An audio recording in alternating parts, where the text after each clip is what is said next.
Yeah, so up next is Andrea Reid from African Parks. Andrea's done a bit of work in a couple of different countries on EarthRanger, so hopefully some lessons learned, Andrea. So hello, everybody. As Bruce said, I'm from African Parks, and I'm here to talk to you on more of a sort of kind of a practical sense on how we've used EarthRanger and a few lessons learned. So basically, I've had the privilege to work for African Parks for the past 13 years, and I've worked in some truly wonderful and amazing places, and I've learned that no two protected areas are the same. So hopefully I'll sort of share a few of our experiences. Some time ago, a few colleagues, actually many years ago, a few colleagues and I were all sitting around, and a lot of the managers were complaining about computers in their daily lives and that, having to now institute that. And one of the managers quipped that one day we'll be managing our parks from behind a computer. And this received a lot of laughter from everybody, including this person himself. But basically, although we physically don't manage our parks from behind a computer, EarthRanger has kind of pretty much brought us quite close to that. I'm going to speak mostly about the Lorendi and Mangochi complex, because we sort of instituted a lot of technology in that park when I was there.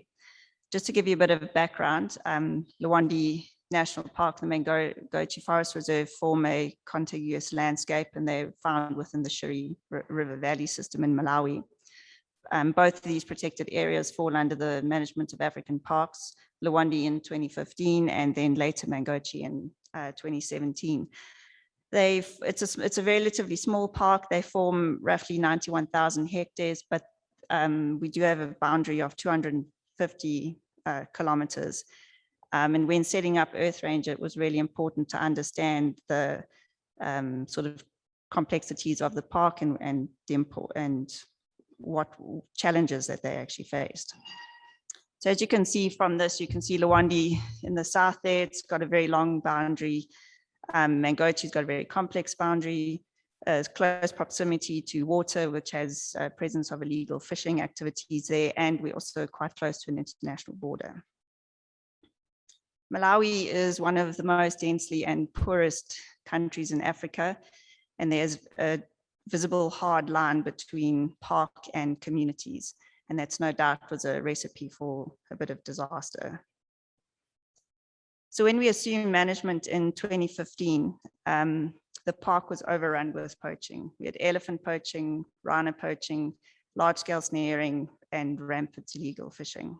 But despite these high incidents of poaching, especially elephants, we did have a large population of elephants.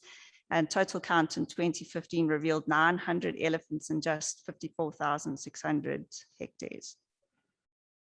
But a few more challenges, obviously with these elephants there, human-elephant conflict was extreme, and it has been a long ongoing problem in this park. 5 years prior to us when we arrived, 50 people were killed in such incidents. There's a long-term vegetation study that's been conducted in Lorendi over 30 years, and looking at the data from that, the ideal carrying capacity of the park was in the region of 400 animals. This conflict continued, and a solution needed to be found. We instituted EarthRanger in 2016. We trained up control room operators, we put in the technology required, and began our journey with technology. So firstly, we fenced the 250-kilometer boundary, but a simple fence is not enough for elephants, as many of you here know. So we had to we learned from a whole lot of other experts in the field, and we have finally come up with a solution that sort of keeps them in. Often these elephants were viewed or seen pushing other elephants into the fence, using their back feet to break the wire standards, or simply carefully going through the electric wires and grabbing the wire standard and pulling it, and then shorting the fence and moving out to feed on the crops. We also removed 366 elephants and translocated them to another park managed by African Parks. This was a very successful operation.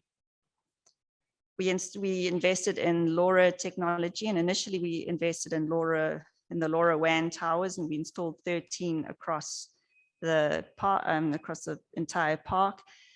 And we then, with these units, we added them to the VHF collars, and that was in order to track animals' lifetime. Later on, we did move across to the LoRa GPS devices, which proved a lot more effective.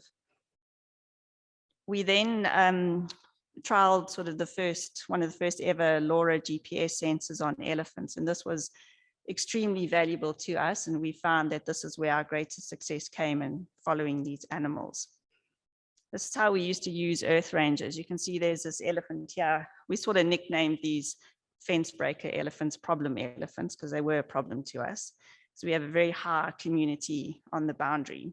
So by using the visualization of these heat maps from EarthRanger, we're able to see where these elephants are where this elephant spends more of its time. And obviously then we're able to send resources there or put in more elephant conflict mitigation processes. An example of problem elephant 6, who was not so good.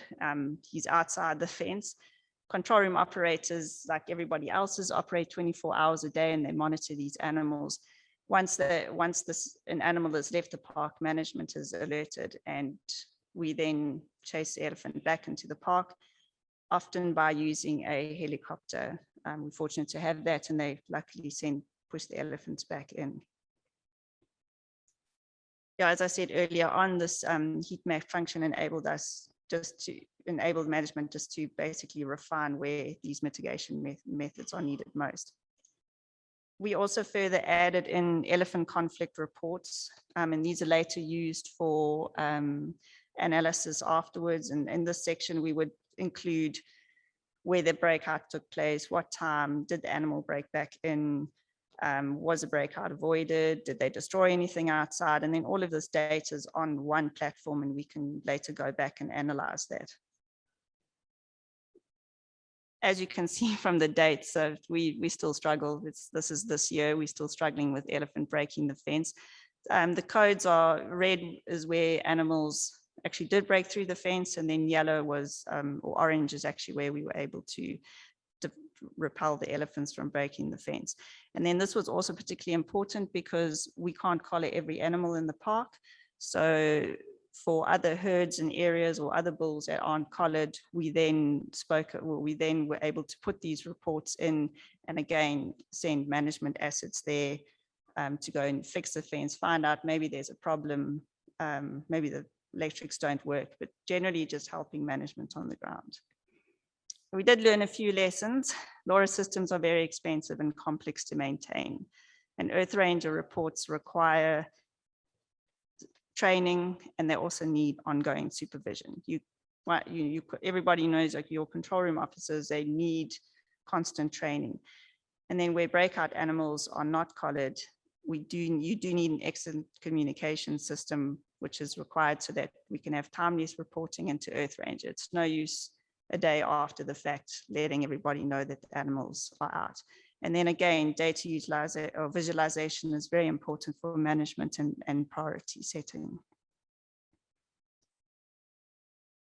So over a period of 5 years, African Parks reintroduced into the park 8 cheetah, 8 lions, and 17 black rhino.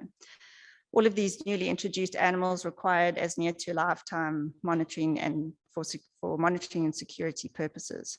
EarthRanger became our integral function into these animals' daily tracking by the monitoring teams. Monitoring teams would be sent to the most recent location. So teams on the grounds would be given where the rhinos are or where the cheetah or whatever it is. And then we obviously had very good sightings of all these tracked animals. However, again, we did experience a few problems. We put the LoRa devices onto a VHF collar, but obviously a lot of care is taken not to sort of hinder the animal in her hunting ability or in any way. However, we did find the LoRa devices, the black box at the bottom. What we did find is that with this box, when it slipped below the neck, that you actually were getting gaps in the data. So that big red circle area just indicates where that female was you could track her and then suddenly she disappears and then she pops up again.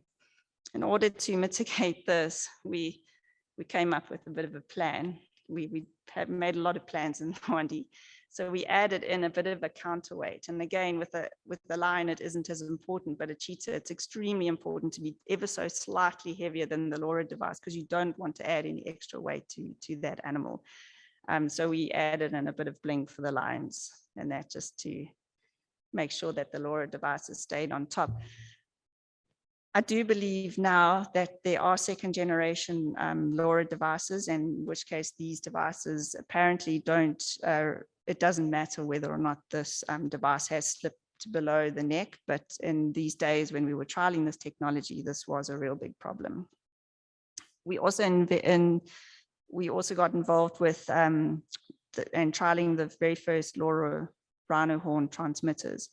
As I said, we introduced 17 black rhino from South Africa. They came to Malawi, and this location data was fed into EarthRanger for their movement. So for a number of months, we were receiving location data for rhino.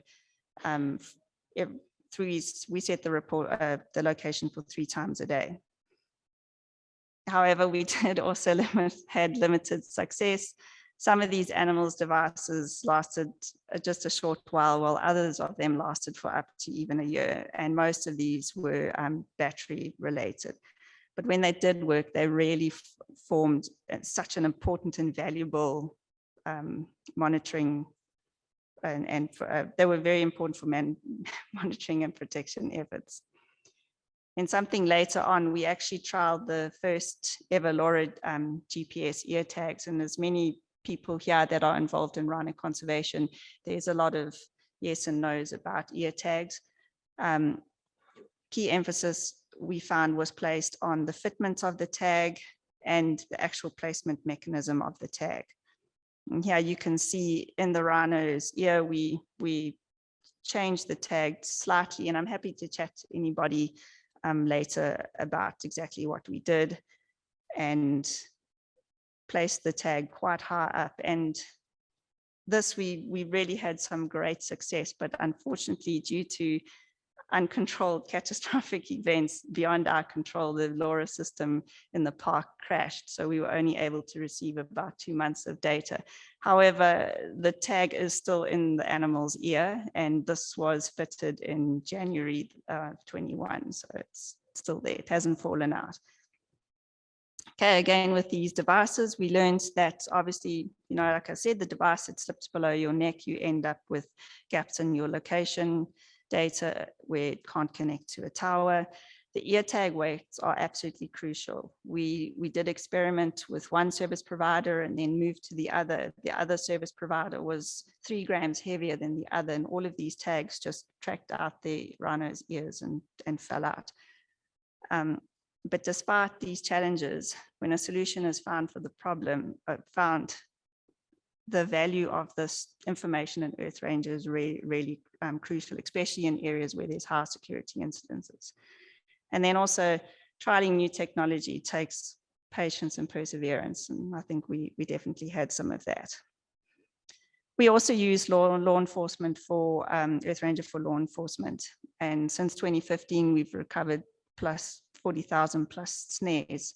There's a huge pressure on the park, and it continues to this day, generally population related. But EarthRanger now forms a very an integral weekly patrol planning. So here I've just pulled up 2 very basic examples using a week's worth of data of snares and spoil reports. These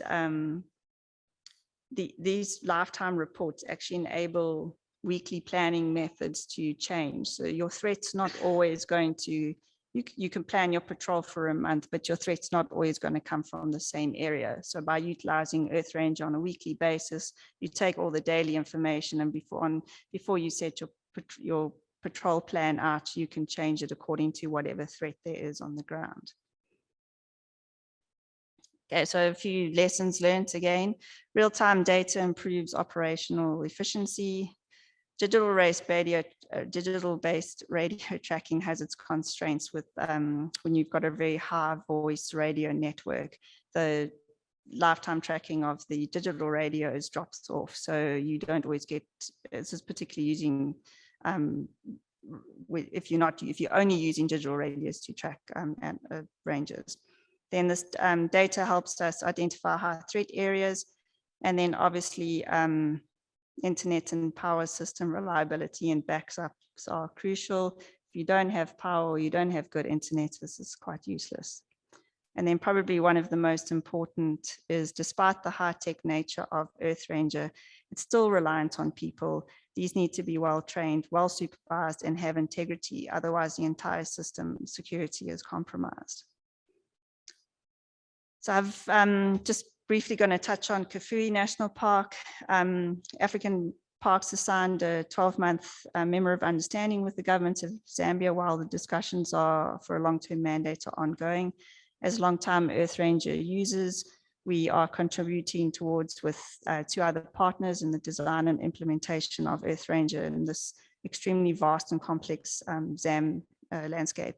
Communication systems are currently only based on inReach devices, but African Parks has put together a digital radio plan for the entire ecosystem, and it's anticipated that this will greatly benefit reporting into EarthRanger with the lifetime radio messages. And for those of you who don't know, Kafue National Park is 2.1 or 2.2 million hectares, and it covers an extremely large landscape. Just as African Parks, we're excited to be in that landscape, and we really do hope to bring the lessons we've learned from Lorendi into Kafue in order to benefit the park. Thanks.